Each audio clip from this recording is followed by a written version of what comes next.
अक्षय तृतीया परशुराम जयंती की आप सभी को, पूरे इलाका वासियों को बहुत बहुत शुभकामनाएं। और उसी के साथ आज रमज़ान के महीने की भी शुरुआत है, तो रमज़ान की भी सभी को शुभकामनाएं। शुभकामनाओं के साथ एक निवेदन भी कि जो कोरोना वायरस महामारी जो फैली हुई है उसमें नियमों का पालन करना है और अपना बचाव करना है। अपने बचाव में ही सभी का बचाव है। आज कुछ बिंदु हैं, ऐसे गंभीर मुद्दे हैं जिनके ऊपर मैं समझता हूं कि आपके माध्यम से जो ये फैली हुई है, जिसके अंदर सरकार ने हरियाणा की जनता के साथ कुछ वादे किए थे। उन्होंने कहा था कि हम 3 महीने का डबल राशन लोगों तक पहुंचाएंगे। दाल, चीनी, कई बातें थी उसमें, और मैं समझता हूं कि 25 मार्च से लेके आज 24-25 अप्रैल हो गया और ये वो अब पूर्ति नहीं कर पाए। कहीं पे दाल पहुंची है तो कहीं पे आटा नहीं पहुंचा, और बार बार लोगों को बाहर बुलाया जा रहा है, जो कि एक मैं समझता हूं कि महामारी से बचने की बजाय फैलने का खतरा है। और उसके साथ साथ जैसा कुछ बातें और है, आश्वासन दिया था वो इन्होंने तो पूरा नहीं किया। पर हमारी सामाजिक संस्थाएं, धार्मिक संस्थाएं हैं जिनकी सहायता से 1 महीने तक मैं समझता हूं कि सभी को राशन पहुंचाने का काम किया गया। उसके साथ साथ जहां तक बात है, आज 20 तारीख से गेहूं की फसल की खरीद शुरू कर दिया, और उसके अंदर कहा था कि 24 घंटे के अंदर किसान के खाते में पेमेंट चली जाएगी। आज मेरे ख्याल 5-6 दिन हो गए पर किसान को पेमेंट नहीं मिल रही है। और मैं समझता हूं कि ये जो समय है, इस समय में अगली बुआई के लिए अभी से सरकार को प्रयास करने चाहिए, और उसके अंदर खास तौर पे जैसे कि बीज हो गया, खाद हो गया, उस पर सब्सिडी किसान को मिलनी चाहिए, कम करने चाहिए। जो डिस्क्रिशनरी ग्रांट है, चीफ मिनिस्टर की है, मंत्री की है, मिनिस्टर्स की है, वो विड्रॉ कर लेनी चाहिए, वो इसमें रिलीफ फंड में देने चाहिए। और खर्चे जो सरकार के सब महीने के खर्चे हैं उनको कटौती करके, और जनता को बताए कि हमने ये कटौती की है और ये जनता के लिए हम कर रहे हैं, बजाय मांगने के खुद भी पहल करनी चाहिए। मुख्यमंत्री को खुद कहना चाहिए कि सबसे पहले पहल मैं करता हूँ।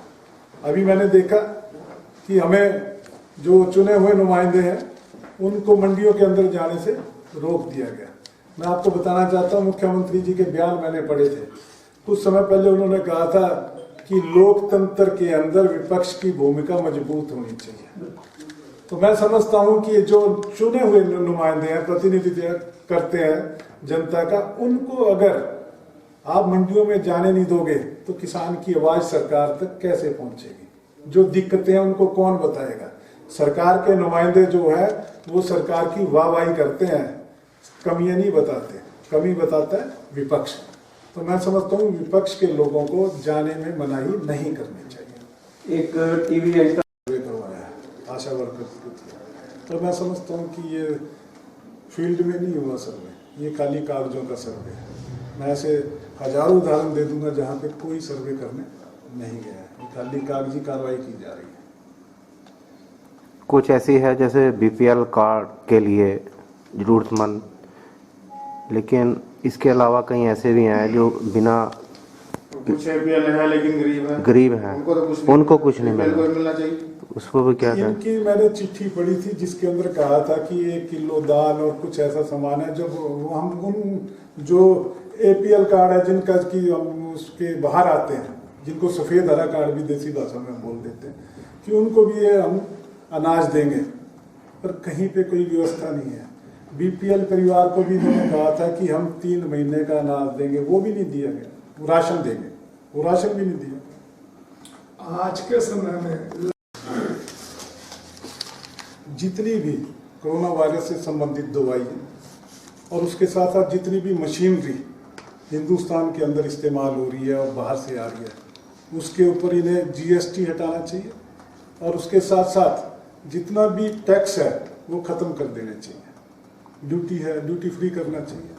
और उसके साथ साथ जितना मेडिकल स्टाफ है, डॉक्टर्स हैं, नर्सिस हैं, और जितना स्टाफ हॉस्पिटल में मेडिकल लोग हैं जो योद्धा हैं इस लड़ाई के, सफाई कर्मचारी हैं, पुलिस कर्मचारी हैं, सफाई कर्मचारी हैं, डॉक्टर्स हैं, नर्सिस हैं, कच्चे कर्मचारी हैं, आशा वर्कर्स हैं, इन लोगों की सैलरी तो एक समय पे मिले। और उसके साथ साथ जितने मेडिकल स्टाफ है इनके रोड टैक्स जो हमारे टोल लग रहा है वो खत्म करना चाहिए सरकार।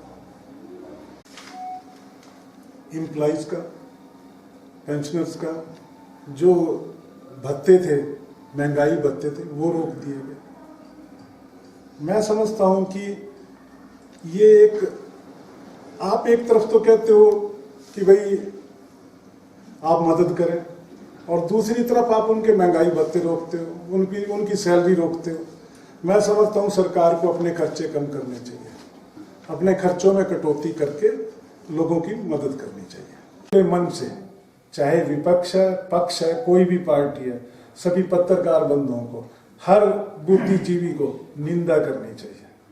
नहीं तो मैं समझता हूं कि ये हिंदुस्तान में लोकतंत्र की हत्या की जा रही है। किसी भी महिला को अपमान करने की बात जहां तक है, महिला के अपमान के साथ साथ पत्रकारिता की मर्यादा को भी खत्म किया जा रहा है। तो मैं समझता हूं उसके खिलाफ मुकदमा दर्ज करना चाहिए और सरकार को खुद पहल करनी चाहिए।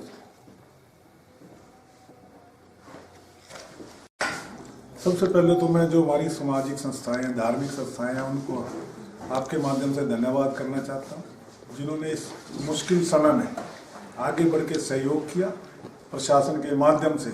मैं समझता हूं कि जितनी भी यहाँ पे मदद की गई है वो सरकारी संस्थाओं और सामाजिक संस्थाओं के माध्यम से मदद की गई है। और जो यहाँ पे दिक्कत आ रही है, पिक एंड चूज वाला फार्मूला चल रहा है, तो मैं यहाँ नारायणगढ़ प्रशासन को आगाह करना चाहता हूँ। मेरा सुझाव भी है कि अपने राजनीति आकाओं को खुश ना करें। यहाँ आमजन की जो समस्याएं हैं, जो दिक्कतें हैं, उन पे गौर करें और उनको दूर करें, ताकि जनता का और प्रशासन का विश्वास बना रहे।